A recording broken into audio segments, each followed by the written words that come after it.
Before we start building the landing gear, remember, if you want to keep learning cool things and how my simulation projects transfer to what I do in real planes, make sure to like, subscribe, and share with your friends. To build a simple landing gear, we need to purchase the NKK S1AL pull to unlock toggle switch. I have provided several links in the description, but I purchased mine from Powell Electronics. This switch represents exactly what you get in smaller aircraft. It has a locking mechanism which prevents you from accidentally triggering the switch. So to make sure you actually want to retract or extend the landing gear, you have to pull to unlock and then move to the position you desire. We could stop there, but for a few more dollars we can make it look more realistic. Head over to desktopaviator.com and purchase the 3D printed landing gear knob.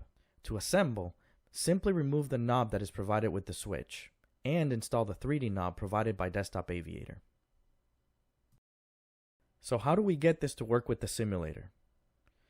For my prototypes, I like to use a USB controller card. Specifically, I like Leo Butner products.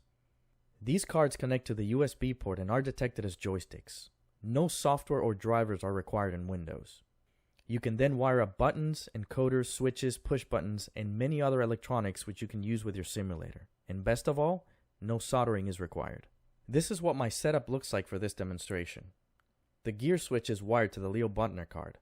In the device settings, this is what we see when I toggle on, then off, then on.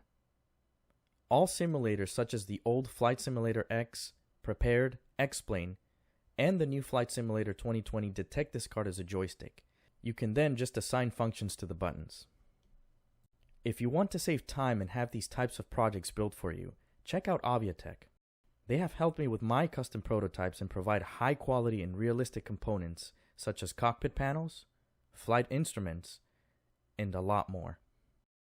If you have any questions, please leave them in the comments. Don't forget to like, subscribe, and share. Thanks for watching.